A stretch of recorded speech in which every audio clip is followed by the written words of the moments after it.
or I've been exploited by it. Yeah, what I'm about to say is going to sound very unpopular. It's going to make me sound bad, but I'm just going to tell it how it is. Hey, noble ones, welcome back to my channel. This is the Metatron speaking. Check this out. I put the sign up. Took me how many months? All right, today we're back with Lex Fridman, my friend, and as you can see, we're back to the Gregory Aldrete, the Roman Empire, Rise and Fall of Ancient Rome. I've already made 15 episodes, so this is episode 74, and today we're going to talk about slavery, hoping I don't get demonetized because of it. Let's go. Hit me. Status. So you mentioned slavery. That's something that is common throughout human history. Mm-hmm. What do we know about their relationship with slavery? Well, Roman slavery, a couple just reminders at the beginning. First of all, it's not racial slavery. Mm-hmm. So for people, in the United States, you tend to think of slavery through this kind of racial lens. Right. So slaves in ancient Roman society could be any color, ethnicity, Very gender, origin, whatever. As I always say, the Romans weren't racist. They hated everyone equally. Economic status. Now, having said that, slavery is fundamentally horrific to human dignity because it is defining a human being as an object. Right. And very famously, a Roman agricultural writer who's writing about farms, just as a kind of aside, says, on your farm, you have three types of tools. You have dumb tools, and by dumb, he means can't speak. So that's like shovels, picks, things like this, wagons. You have semi-articulate tools, which are animals. And you have articulate tools, which are human beings, slaves. Gosh. And for him, these are all just categories of tools. It's so intensely dehumanizing to view people in that way. I agree. So Roman slavery is odd in that it doesn't have this racial component. It's horrible in the way all slavery is horrible. Sure. But the other thing about it is everywhere it's in the not world. A hard line. It's a permeable membrane, and many people you can get move out of it. back and forth across it. So you have many people in the Roman world who were born a slave who gained their freedom through one means or another. I don't and know you have many others people, who were born free and become slaves. And you have some who go back and forth. Sometimes it's interesting. He's bringing up a very good point. I like how he started this. I don't want to interrupt him too much, so I'm not annoying to you. I just wanted to underline, of course, when he's saying that sometimes you're a slave and then you gain your freedom. That could be economically, but it could also be in the terms of like gladiators, for example. You could win your freedom that way. But when he's saying that sometimes, of course, people who are not slaves and they become slaves, he doesn't just mean through war, which is the main way in which slaves are obtained, but also because sometimes some people went into slavery voluntarily. And you might think that this is crazy. I don't want to go too much into the details because I imagine he's going to explain it. But that happened, for example, when there was a situation with debt. For instance, you had so much debt, you just had to sell yourself into slavery or a family member, as horrible as that is.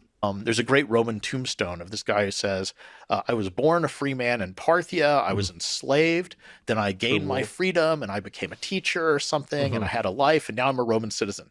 Wow. So it's this whole back and forth across all these boundaries multiple times. Impressive. Oh, so there's probably a process, like an economic transaction. The most common source of slaves in the Roman world was war. Yeah. So wherever the Roman army went, in its wake would be literally a train of slave traders.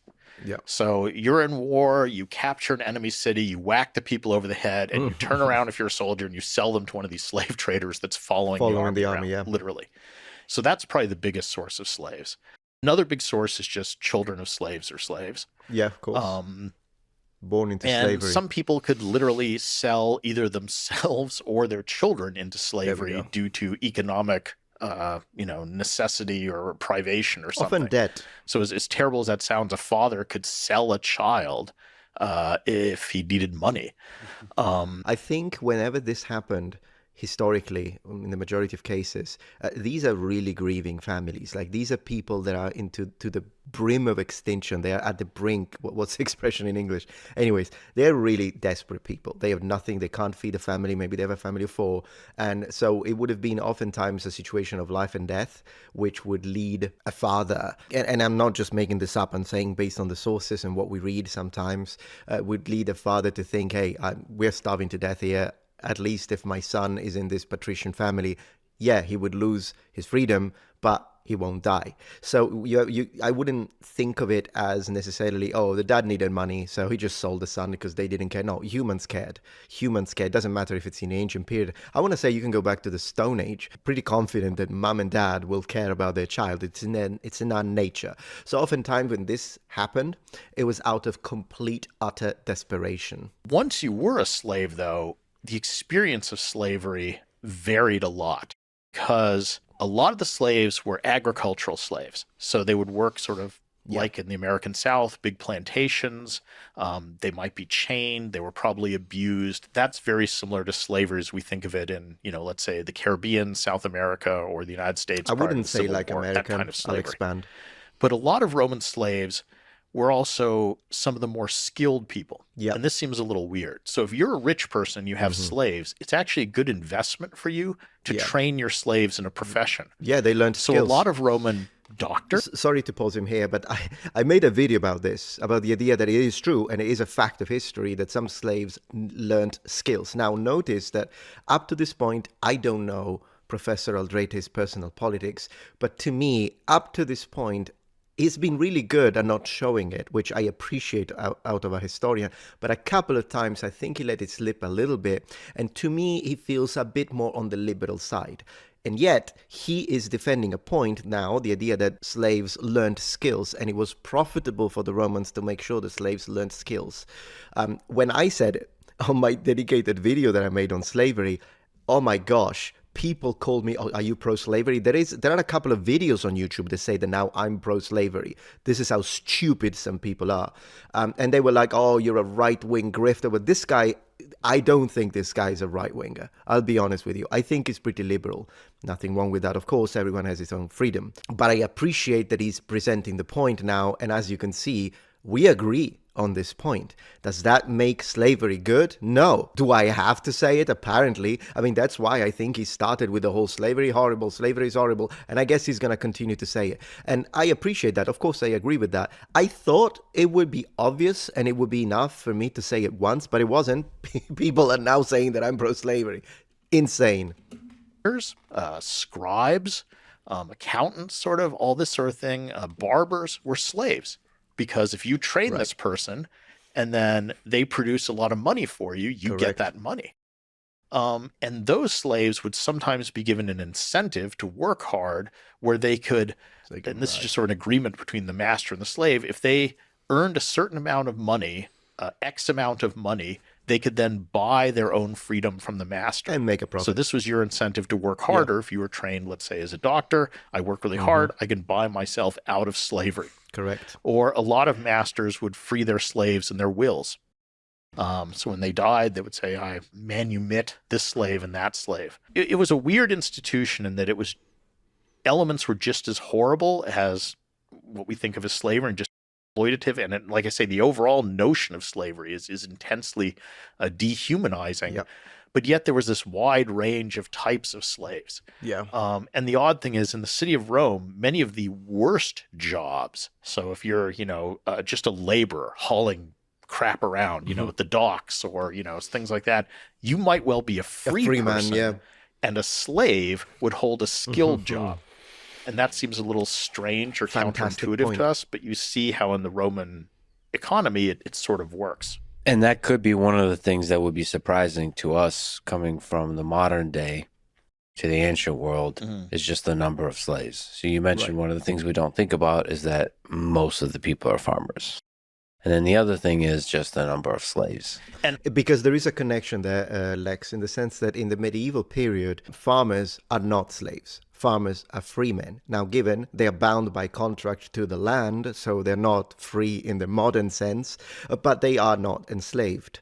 On the other hand, in the classical period, particularly in classical antiquity, yes, there were farmers, there were enslaved, but a big portion of the people that were working within the agricultural sector were in fact slaves. I want to say that one of the reasons why the feudal system begins in the early medieval period is precisely because of the fact that Rome now is mostly playing defensive. They're using having mercenary troops, auxiliary and non-citizen troops to protect the borders. They're taking care of the inner corruption, and now they don't have a continuous flux of slaves that they can place into the farming sector. And that is one of the reasons why we eventually, as you know, we have the fall of the Roman Empire, the system changes completely, and now we go into a feudal system with the lord, the fiefdom, the fief, the peasants, the farmers. It's a completely different system. And I think it's precisely because of a lack of slaves coming from the fact that Rome wasn't expanding anymore. An empire is a hungry machine that wants humans to exploit. It is what it is. It's part of the system. So one of the reasons why so many people were farmers is because also there were a lot of slaves, and a lot of those slaves were farmers. Now, there is one point that I want to make when it comes to the racial component of slavery within ancient Rome. I will mention it later on. So he did say it at the beginning. I didn't want to interrupt him. I'm going to let him continue a little bit, but then I'll come back with this point because I do have something to say that he doesn't seem to have said. Because the Romans weren't racial, but they did have their preferences and favorites. And there's a big debate. How many slaves were there? What percentage of the populace, let's say in the city of Rome, were slaves? And this is something historians like to argue about a lot. And we keep coming back to this theme of, sometimes it's the little things that illustrate stuff well. And for slaves, the one that always gets me is some slaves, and these would be sort of the more abused slaves, they would literally put little bronze collars on them with a tag that museums. Said, hi, my name is Felix. I'm the slave of so-and-so. I've run away. If you catch me, return me to the temple of so-and-so and you'll get a reward. They were property. So it's a dog tag, right? Except this is a human being. And you can see these in museums. I mean, you can go to a museum today and see this little bronze collar with a tag on it that's talking about a human being as if they're this kind of animal that's run away. And this is very telling too. We're talking about Roman law. Under Roman law, technically, when a slave runs away, the crime that he's committing is theft. Oh, that's fascinating. Because he's stolen himself from his master.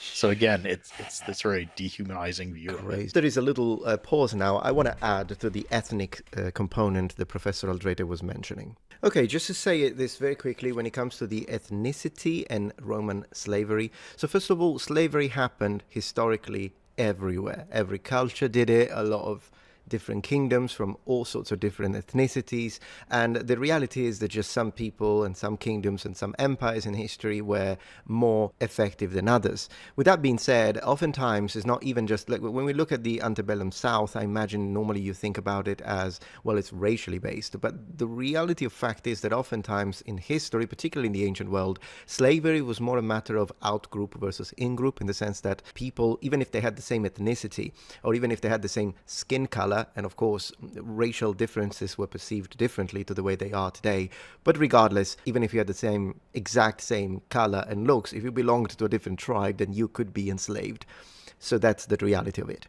Now, when it comes to the Romans, however, we know for a fact that they had a favorite type. So let's imagine for a second that you are a patrician family, okay, or maybe middle upper class, and then you go to the market and there you go, slave trade. And there are a few slaves that you can choose from. There is an Ethiopian, so a black man, there is a Thracian, there is a Briton, maybe a Gaul, but then there is a Greek. And the reality of the fact is that the sources tell us that the Romans preferred Greek slaves. They were their favorites. The reason, once again, is not racial, so I agree with the professor, but it was the fact that oftentimes Greek slaves were literate. What this means is that they could read and write. And most importantly, which was already on its own an exceptional skill that the Romans could have exploited, but most importantly, if you were an upper class family and you had a Greek slave, then he could teach your children to speak Greek. And that is massive, because Greek was the language of the learned. And if you want your kid to have a career in politics, you want a kid to have a career as a public orator, or what have you, maybe even a philosopher, whatever, knowing Greek would have really paved the way. And that is one of the reasons why the Romans would do that, to the point that we know that sometimes the Romans pretended to have Greek slaves when they couldn't afford them. What this means, you go to this family, and then there you go, you're having a little afternoon, eating a few things in the solarium with the open ceiling, getting a nice sunlight, and then the owner of the house calls the Greek slave on purpose, Greek slave, hey, Alexandros. They give them a fake Greek name, and then they pretend to have a Greek slave, even though maybe he's from somewhere somewhere else, not Greece. The majority of slaves in ancient Rome would have very much looked like their masters, in the sense that the Greeks or the ones from modern-day Turkey, phenotypically would have looked like their masters. They would have had some Nordic slaves too, so those would have looked a bit different. And of course they would have had some black slaves, but within the general economy of Rome, those would have been numerically minor elements. A fascinating aspect of Roman slavery that once again gives us a different perspective to what we're usually used to when we imagine slavery. Let's continue. And just a reminder to people in America thinking about this, we have a certain view and picture to what slavery is. A reminder that all of human history, most of human history has had slaves. True. Of all colors, of all religions. Yeah. That's within us. To select a group of people, call them the other, use them as objects, abuse them. And I would say, as a person who believes the line between good and evil runs through the heart of every man, all of us, every person listening to this is capable of being owner of a slave. I think he means in period. I'll let him finish. I know it sounds strange what he's saying, but I think it's just going very philosophical here, which I appreciate. I think he means in period. If they're put in the position of capable of hating the other, of forming the other, of othering other people. And we should be very careful not to look ourselves in the mirror and remind ourselves that we're human. It's easy to kind of think, okay, well, there's these slaves and slave owners through history, and I would have never been one of those. But just like as we would be farmers, there we go. We could be both. If we went back into history, we could be both slaves and slave owners, and all of those are humans. He has a good point. I think I like thinking, and probably most of us do, that I'm like, well, if I was born in the classical period and I was like within a patrician family, or even middle class could have slaves, depending, usually upper class, but even middle, if they were successful financially, could have slaves. I like thinking, no, I wouldn't have a slave, or if I did, I would treat them right. I think the latter is more probable. Like if I was born with the same personality, I had the same childhood, because the upbringing is important in your psychological development. But I think if I had the same personality and I was the same type of person, but I was born in period, it's very likely that I would have had slaves. It's just that I think, and I like to think, that I would have treated them nicely. I mean, just to build on that, I'd say the othering of others is a morally corrosive thing to do. So that concludes the section on slavery. The next one is, well, let's see, Roman Republic, from the Republic, the fall of the Republic. So that's an interesting one as well. Let's check it out. So this fascinating transition between the Republic to the Empire. Can we talk about that? How does the Republic fall? Yeah. Oh boy. Okay, so deep one, yeah. The Roman Republic, on the one hand, is incredibly successful. In a short period of time, it's expanded wildly. It's conquered the Mediterranean world. It's gained tons of wealth. Defeated Carthage. The contradiction here is that Rome's very success has made almost every group within Roman society deeply unhappy and boiling with resentment. So this is the contradiction. With success on the surface, you end up with this boiling pot of resentment and unhappiness. So let's break this down. Who's unhappy? Yeah. Well, the people fighting Rome's wars, the common farmers who went off to fight. They joined the army, they went and fought, they've come back, they've seen Rome get wealthy, they've seen their generals get wealthy, they've conquered all these areas, all this money and stuff is flowing back to Rome, but when they're discharged from the army, they don't get that much. So they feel like, I spent the best years of my life fighting for my country, I deserve a reward, I haven't gotten it. So you have a lot of veterans who are now unemployed or underemployed. Many of them have sold their small family farms when they went off to join the army, and now they don't have them. So that group's unhappy, the veterans. You have the aristocrats, who on the surface, the ones who are doing well, they're the politicians and the generals. But as time goes on, the ones who get the plum appointments, who get the good generalships, starts coming from a smaller and smaller subset of the aristocrats. Right. The Scipios and their friends start to dominate. So you end up where most of the aristocratic class is feeling, hey, I'm left out. I didn't get what I deserved. What about the half-citizens and the allies, the Italians, who have fought for Rome, who stayed loyal when Hannibal invaded? They didn't go over to his side. Right. Well, they feel, rightfully, we stayed loyal to Rome. We fought for them. We deserve our reward. We should be full citizens. Very good point. When he says Italians, by the way, before people scream, it's okay to say Italians because he means it in a geographical way, not a geopolitical way. Of course, he knows that Italy wasn't a country until Garibaldi, Giuseppe Garibaldi. With that being said, Italy was a term. I say this, I will repeat it until I'm dead. Italy, Italia, is a term that is present during the Roman Republic and the Roman Empire, and it specifically meant the geographic area. I don't want to go into the details of it because I already mentioned it. I might make a dedicated video one day to just show you all of the provinces and the geographies and the terms and the words in Latin. Italianis and Italians existed as a term, and it was used geographically, not politically. But the Romans are traditional. They're conservative. They don't like change. They don't give them that. Okay, so on this point, there is a lot to say, actually, and this is the first part that I disagree a little bit. Not that I disagree that the Romans were traditionalists and conservative, because yes, socially, in the sense that the Romans loved connecting or preserving a tether to the past, their ancestors. I mean, it was in their early religion, the concept of ancestry and the connection with this is how a Roman lives and that's the way we want to keep it. Absolutely, a lot of Romans had that sort of mentality. Is it true that the Romans didn't like change? No. In fact, when you look at, for example, military technology, then the Romans are as ready to innovate as one can possibly be. And specifically, when we look at foreign policies and the concept of citizenship, then it depends.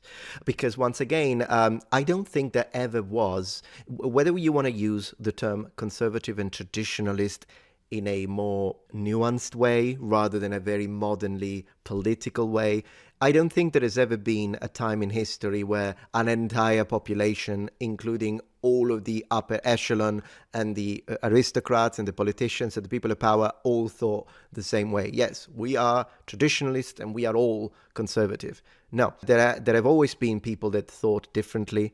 And in fact, we have a spectacularly interesting, and I might refer to this in a little bit, but we have a specific discussion about citizenship and whether we should give it or not to foreign people. And it was an interesting debate that happened in the Curia, so in the very center of Rome, between the senators and the emperor, where the emperor was pro giving citizenship to other people. Instead, the senators were like, no, they were fighting against us, so they don't deserve to have citizenship. They are not true Romans.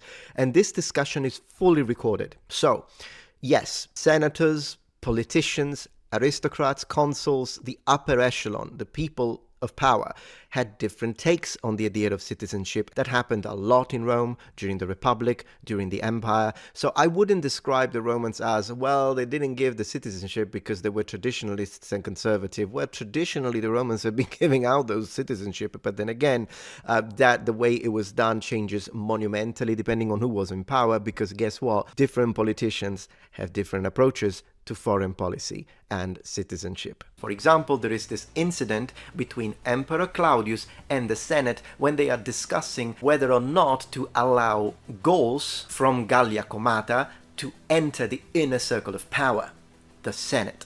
And there are many senators that oppose this vehemently. They don't want the Gauls from Gallia Comata to be considered Roman. Claudius responds, "Among my ancestors, the older of which, Clausus of Sabine extraction, he was made citizen completely and head of a patrician family. There I find the encouragement to adopt the same policy in my administration, transferring here all the real excellence wherever it may be."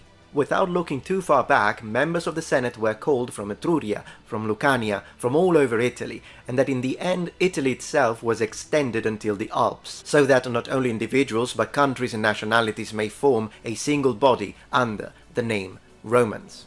Are we complaining that the Balbi came here from Spain and equally illustrious families from Gallia Narborensis? What else was fatal for Sparta and Athens, regardless of their military might, if not their policy to keep the conquered distant as foreigners? Foreigners have been king among us, so presumably the Volsci and the Equi never did form a battle line against us. He's being sarcastic here.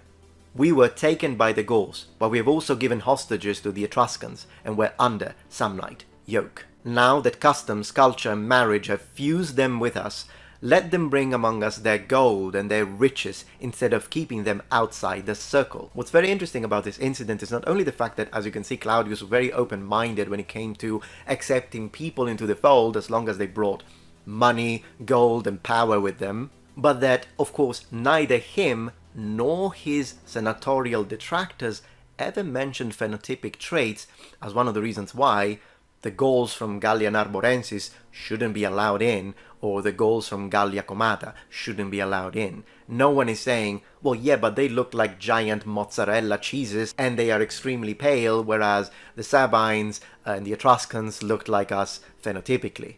However, it's also possible that someone like Vitruvius would have brought up that as an argument. So it very much depended. What about all the slaves? Well, they've conquered all these foreigners. They've sold them. Now many of them are working these plantations, big plantations owned by rich people that used to be little family farms. The slaves are obviously unhappy. So you end up with a society where it's incredibly successful by about 100 BC. But almost every group that composes it feels like, I haven't shared in the benefits of what's happened, or I've been exploited by it. Yeah, what I'm about to say is going to sound very unpopular. It's going to make me sound bad, but I'm just going to tell it how it is. Slaves and their content didn't matter to the Romans. Because, of course, we have situations where you have the occasional slave revolt. But in general, yeah, slaves weren't happy anyways. Like, it's not as if, well, the very state of being a slave makes you unhappy. So that doesn't have to do with, oh, well, yeah, but the rich didn't share the spoils of war with the slaves. Of course they didn't. I mean, even if they did, and at the end of the day, if a slave is fed better because that family made money due to the fact that they plundered a small village in Gaul, why does it matter? I mean, the slave is still gonna be happy. But yeah, I mean, it might be treated better than another slave over at another farm or family, but slaves by default are unhappy with their societal condition. But then again, that didn't matter. It does not matter. Not because I don't care about humans, crazy I have to make these stupid disclaimers for the people that get offended at everything. But of course this is horrible, but they don't matter at a political level because they are enslaved and they do not have social power. Now, yes, there are exceptions, Spartacus being one of them, but then again, the situation with Spartacus and that specific slave revolt is like one of a kind. Did we have other slave revolts before Spartacus? Absolutely. You had the rebellion of Euno, who was a Syrian slave that rebelled against their masters, put together people in Sicily from all of these like farms, and even declared himself king. And then he was stopped by the authorities, and the revolt was quelled. We have still in the south of Italy another servile revolt that occurred before Spartacus, but all of these did occur, and in fact in the late Roman period will happen more often, but at that point it's not even just slaves, it's in general the farmers are all so fed up with the corruption that's a different situation. But in general, when it comes to slaves specifically, slave revolts, yes, they're not happy, they will revolt occasionally, but the reason why Spartacus' revolt was so different is because they were gladiators, they were combat trained, they were really good, and they took on the Roman legions. Then, eventually, they will overdo it, and because at the end of the day, yeah, you can do well a couple of times, but the state can keep on sending, because they have a full-on military machine, you don't, they have the economy behind them, you don't, and so eventually, of course, they would have lost. But that slave revolt was particularly dangerous because they were trained combatants. They knew how to fight, and that made them different. But regular slaves, yes, some could have been warriors or some sort of soldiers, but not professional, that fought and then were enslaved. But a lot of slaves, as we say, were born slaves, then they weren't trained in combat. So that a slave revolt, yeah, they're unhappy, but Rome knows it and knows how to deal with it, usually. So they all end up intensely unhappy. And the next 100-year period from 133 to 31 BC is called the Late Roman Republic, and it's a time of nearly constant internal strife, ultimately culminating in multiple rounds of civil war. Right. So Roman society literally breaks apart, turns on itself, and goes to war with itself over not equitably sharing the benefits of conquest and of empire. So it's a lesson about not sharing the benefits of something in a society, but concentrating it in one little group. And the other thing that happens is, among the aristocrats, they start to get more and more ambitious. So in the past, there was a lot of ideology of the state is more important than the person. If you were a little Roman kid, you would have been told these stories of Roman heroes, and they're all about self-sacrifice. putting the state before you, Right. about modesty, about these sort of, values. Well, by the late Republic, you have a succession of strong men, and Yes. it is a chain. So it goes, Marius, Sully, Pompey, Julius Caesar, where Pompey. each one pushes the boundaries of the Roman Republic a little bit, pushes at the structures of the institutions of the Republic, and they're motivated by personal gain. Yeah, they're want putting accumulating power. themselves above the state. Absolutely. So at the same time, you have lots of groups unhappy in society, and you get these strong men who are now undermining the institutions, chipping away at the things that have been shared, things holding the state together. And in the end, they just become so ambitious, they're like, I don't care about the state. I'm going to try and make myself ruler of Rome. Right. So, I mean, this is going to culminate, obviously, in the Julius empire, Caesar, yeah. who Before that, does Julius succeed Caesar, yeah. in making himself dictator for life of the Right. Roman Republic, Could you which imagine is that? tantamount to king, and he gets assassinated for it. But he's the end point of this progression of people who really undermine the institutions of the Republic through their own personal greed. So the resentment boils and boils and boils, and there's this person that puts themselves And above they exploit it. They're demagogues. Yeah. They exploit it. Demagogues, Caesar excellent. puts himself above the state. A demagogue is someone who uses people's fears and irrational fears to gain their support and exploit the people rather than convincing. For example, we have demagogues even during the Second World War. We have demagogues today. Is the people that convince you to vote for them or to fight for them or do whatever for them based on your irrational fears rather than your rational thought and critical thinking. Just to give you a little definition of that. And that, I guess, the Roman people also hate. Well, I mean, it's a love-hate because Caesar is very successful at Yeah. playing to the Roman people. There we go. So he becomes their hero where he says, I'll be your champion against the state who doesn't care about you. So Caesar will do things where he'll put on big shows for the people. And it's cynical. I mean, he's doing this to further his own political power. Right. But he's presenting himself as a populist, in essence. Using propaganda. Even though he aspires to be a dictator, right? Right. Well, yeah, dictator in period has a different meaning to dictator in, for example, Second World War. Similar, but different. I might expand later. Way of winning the people's support, because that's a tool for him in his struggle with other aristocrats. So a dictator in populist clothing. Yes. But he gets... When convenient. Other times he'll play to the aristocracy. Yeah. And when he gets assassinated... And threatened the Senate. Another He did that. civil war explodes. That's an interesting moment because all these things have been leading up to Caesar, and it really is a chain of men. So it starts with this guy, Marius, who was one of the first to start making reforms. armies loyal to him rather than to the state.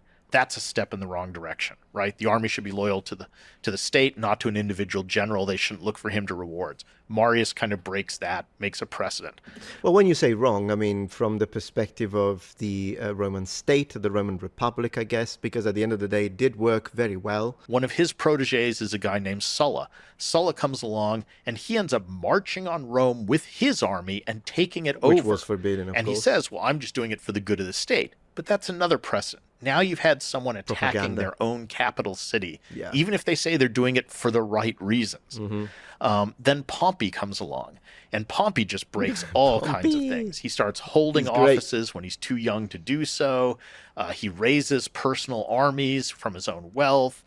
He disobeys commands. He manipulates commands. He does all kinds of stuff. But in the end, he sides with the Senate when sort of forced. And finally, Caesar comes along, and Caesar's just shamelessly, That's a no, cool it's about picture, me. Statue. I'm look at going to that. push it. And he is the one who wins a civil war against the Right. state and Pompey, takes over Rome and says, now Pompey didn't I'm do going it. to be dictator. Sorry, Pompey. And dictator is a traditional office in the Roman we state, go, but good. dictators were limited to no more than 6 months in power.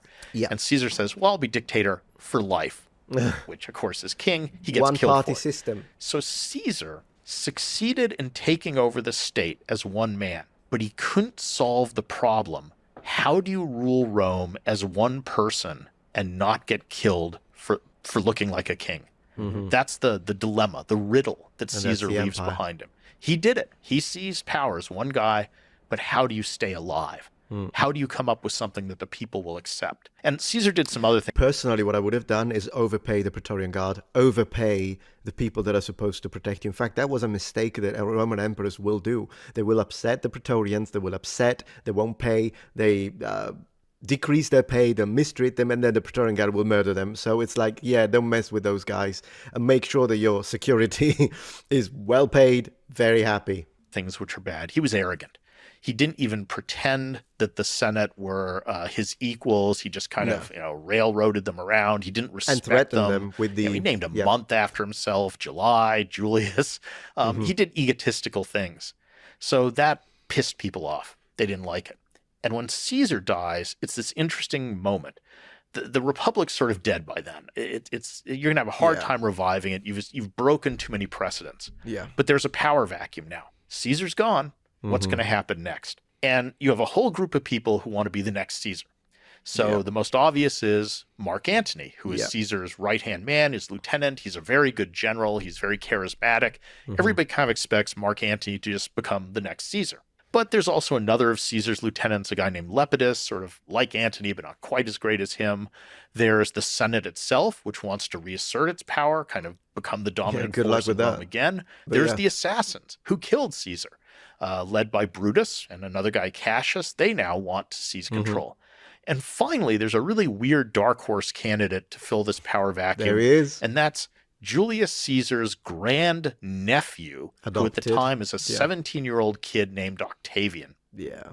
Who cares? Great. He's nobody. Absolutely nobody. But when Caesar's will is opened after his death, so posthumously read, in his will, Caesar posthumously, and this is a little weird, posthumously adopts Octavian as his son. Now, again, who cares?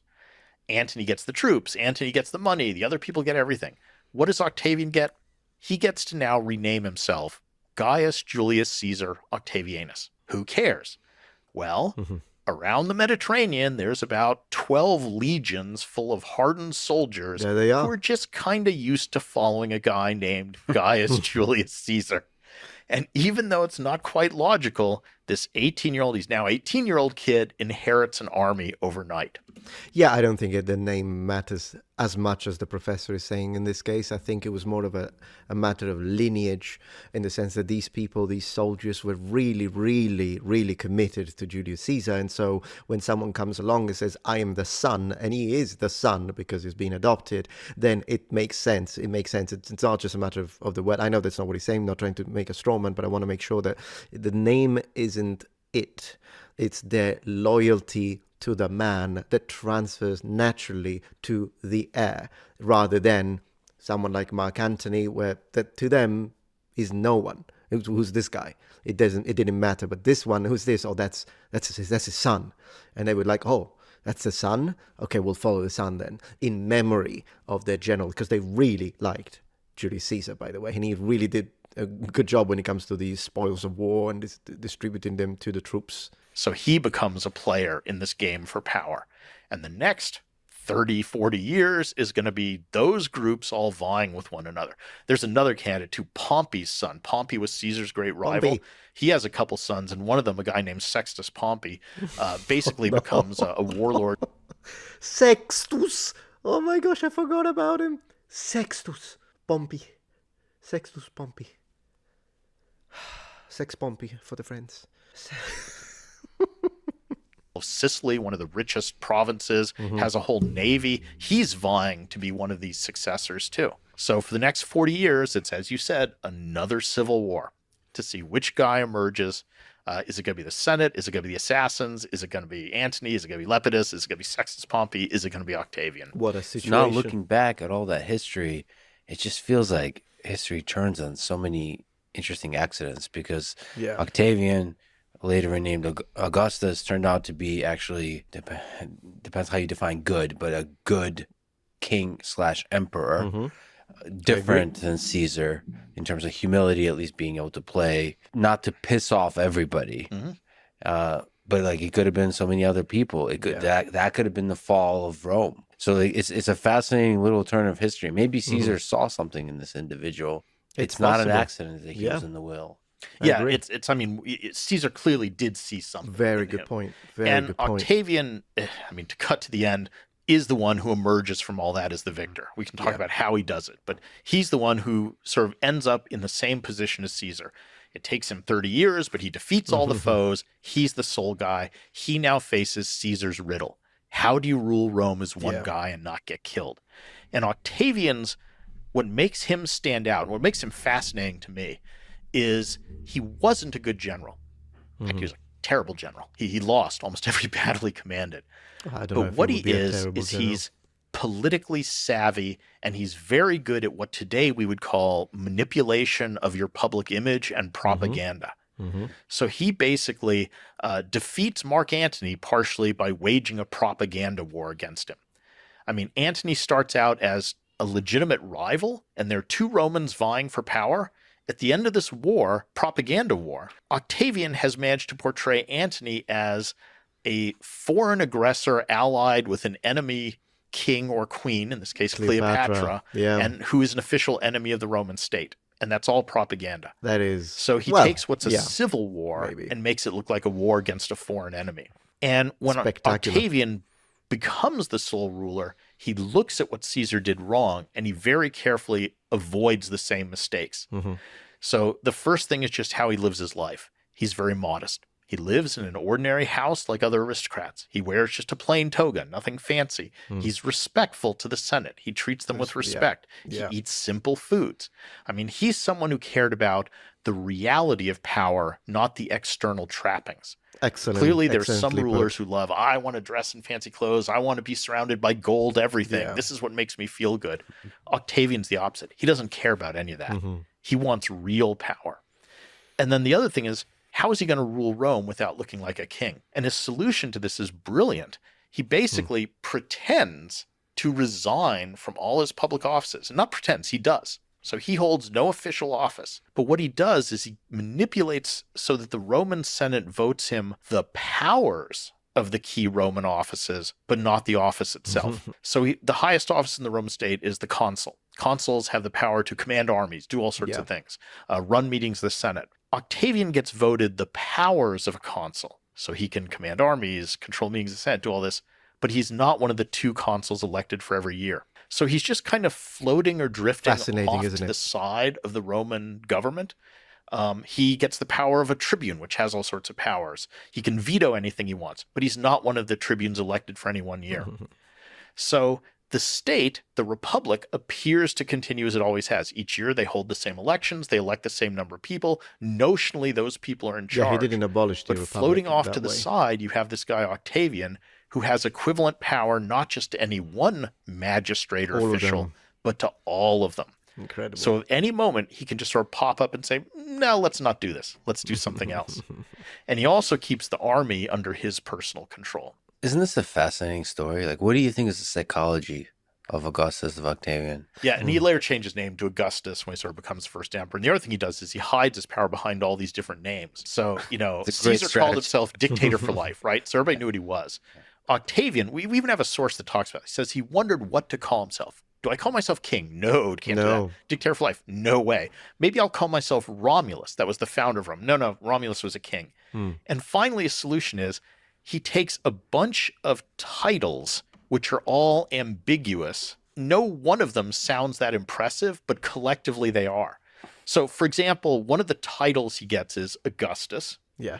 Which is something tied to Roman religion, something that is Augustus in Latin, has two possible meanings. That's why you see that the connection to religion is very important. That's why I strongly disagreed with his take on religion. You'll see it in my previous episode. Of course, all the episode will be, I'll just make a playlist eventually, but all the episodes are linked in the description. And the one about religion is the one where we disagreed the most, because it felt like he was playing down the importance and the political importance of religion of this period. But now he's bringing it up as an important causal link that gave rise to the actual power, the real executive power of Augustus, which I personally agree with. So, great. One is someone who is Augustus is very pious. They respect the gods deeply. Well, that sounds nice, doesn't it? Mm-hmm. Well, on the other hand, an alternative meaning for Augustus is something that is itself divine. Yeah. So is he just a deeply religious, pious person, or is he himself sacred? Yeah. There's that ambiguity. He Not calls really himself that- princeps. Yeah, not really. First citizen. Not really that ambiguous with Augustus, I'll be honest with you, Professor. Not that ambiguous at all. Which means first citizen. Yeah. Okay, what the hell does that mean? Am I a citizen just like everybody else? Or am I the first citizen, which means I'm superior to all the others? Yeah, that's what it So means. every title he takes has this weird ambiguity. He calls himself imperator, Yep. which is traditionally something that soldiers shout at a victorious general who's won a battle. Mm-hmm. And now he takes this as a permanent title. So it Connection implies to the he's a military. good general. And by the way, it's from imperator that we get the word Imperator. emperor. Yep. An empire. So originally it's a military title, Military title. a spontaneous military acclamation. It's just fascinating that he figured out a way through public image, through branding, Mm-hmm. to gain power, maintain power, and still pacify the boiling turmoil that led to the civil wars. Yeah. Absolutely. In fact, I want to say understand ancient politics, understand modern politics.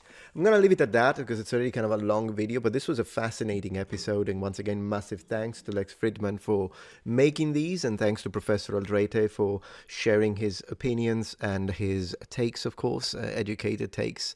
I appreciate that. Sometimes I disagree. In this episode, not so much, but at the end of the day, it is in disagreement, I think, that the best discussions, particularly when it comes to academic discourse, are born. Massive thank you to all of you noble ones for watching until the end, and if you like this, we've got still quite a few to cover. Taxes, fall of the Roman Empire, that's going to be a big one. Decisive battles, we've got quite a lot to do. So if you like this, please share, comment, and leave a like so that this video, this series can continue to do well and I can keep producing it. Thank you very much for watching, noble ones, and I will see you for my next daily upload tomorrow. Goodbye. Please take a moment to check out my Patreon page. With as little as a $5 support, you can help us ensure that we can continue to produce high quality and high researched content. And at the same time, you get access to polls, extra videos, unlisted streams, and much more. Thank you so much.